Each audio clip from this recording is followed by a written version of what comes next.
Say one thing, do another.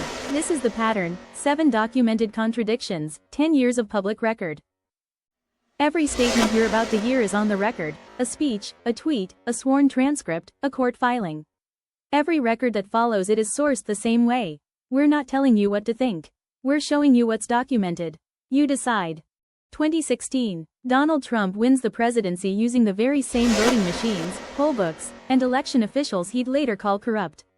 He accepts the result. Not one fraud lawsuit is filed. 2020. Using that identical system, including Republican-run election offices in Georgia and Arizona, he calls it the most fraudulent election in American history.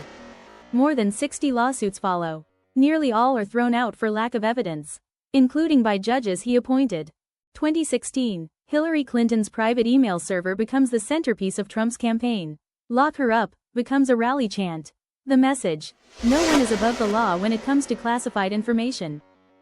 2022. FBI agents recover more than 100 documents with classified markings at Mar-a-Lago, after Trump's own attorney had certified, in writing, that everything had already been returned. He's indicted in 2023 on dozens of felony counts. The case is dismissed in 2024, not on the facts, but because a judge ruled the special counsel's own appointment was unconstitutional. After the 2024 election, the charges are dropped entirely. 2016. The signature campaign promise: drain the swamp, end Washington pay-to-play, root out self-dealing, country before personal profit. 2025 and 2026.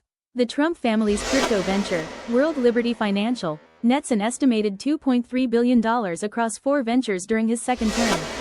The UAE's national security advisor personally puts $2 billion into the platform.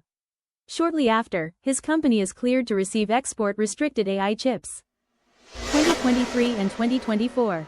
Trump repeatedly calls DOJ investigations into himself the weaponization of law enforcement against a political opponent.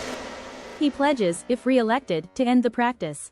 2025. Trump creates his own DOJ weaponization working group by executive order, reviewing cases tied to himself, and scrutinizing the prosecutors who worked January 6 cases. It's headed by Ed Martin, a former defense attorney for January 6 defendants. Trump campaigns as the pro-police candidate, the party of law and order, pledging strong backing for law enforcement at every level.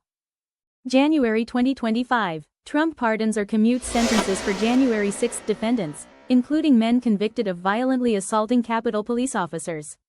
Injured Sergeant Aquilino Gonal calls the pardons a betrayal. February and March 2020. In public briefings, Trump repeatedly compares COVID-19 to the seasonal flu. He downplays the danger to the country. February 7, 2020, the same period. Behind closed doors, Trump tells journalist Bob Woodward the virus is airborne and far deadlier than the flu. "This is deadly stuff," he says, on tape. Weeks later, on a follow-up call, he privately admits he'd been minimizing the threat all along. 2012 through 2016.